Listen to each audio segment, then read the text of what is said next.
There is right and there is wrong. There is good and there is bad. There is fact and there is fiction.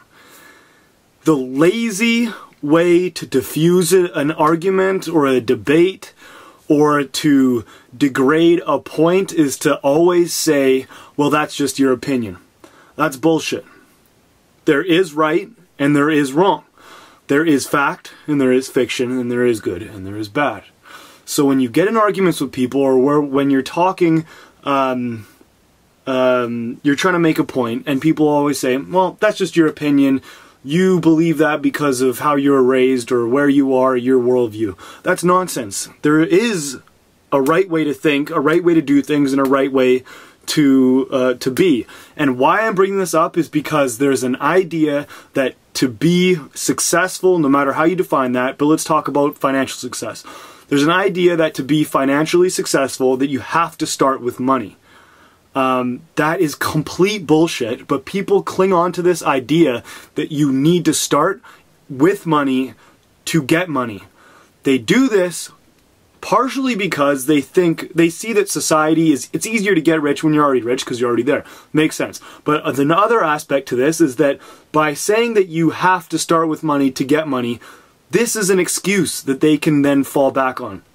This excuse will allow them to take a day off. It'll allow them to fall short of those 10,000 hours of purposeful practice that you need to perfect your craft. It'll give them something to fall back on when they fail. When they start their business and they fail, they're free to then quit because society is out to get them. This does nobody any good, and it's plainly wrong. It is not of my opinion that you can start from nothing and become one of the most successful people on the planet. It's the truth. 70% of all billionaires are self-made. Now, go fact check this. I got it from Forbes, who checks their facts. 70% of billionaires in the world are self-made. Most millionaires in the world are self-made. This completely nullifies the idea that you have to start with income, start with money to get money.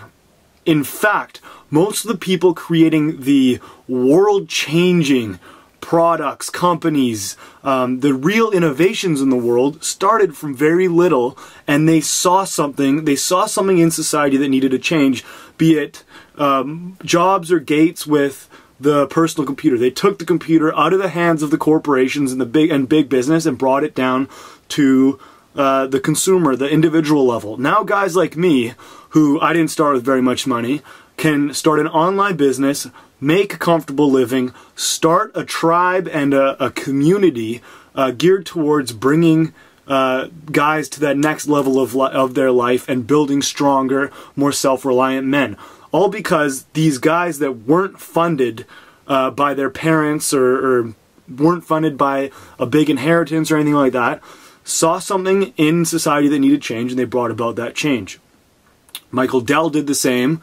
Sam Walton did the same. Now his kids who have money aren't carrying on his legacy as they should, partially probably because they grew up with a lot and they don't see the work that goes in or the necessary steps that need to go in to keeping a company like Walmart, for example, doing good. But Costco, on the other hand, created by a guy that didn't have a lot, is thriving because that figurehead who understands their why is still at the head of the company.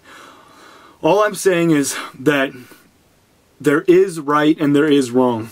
Don't diffuse arguments by saying that's just your opinion. Listen to them. Especially listen to this thing that I'm saying, that success doesn't have to be something you're born into.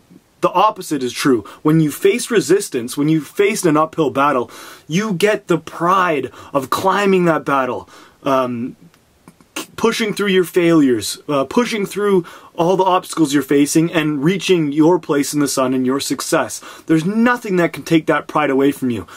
I don't see the benefit in someone being born with money and then inheriting a corporation or a business. That doesn't appeal to me. I don't get it. There's nothing good that comes of that, and then that person isn't going to have that uphill battle that turns them into a strong, tough, resilient, self-reliant person to help them and able to deal with this wealth that they've then been passed on to them. So, you can be a success in whatever you want to be a success in, no matter how you define that success. We'll talk about the definition of success next time. I'm just on my way out. I just wanted to make this quick video. Don't use that bullshit argument that it's just your opinion. There's right, there's wrong, and in this instance, the idea that society wants to keep you poor and that you can't become a success is wrong. Right is that you can, no matter where you start, become a success if you're willing to work and if you're helping people along the way. So take that, run with it.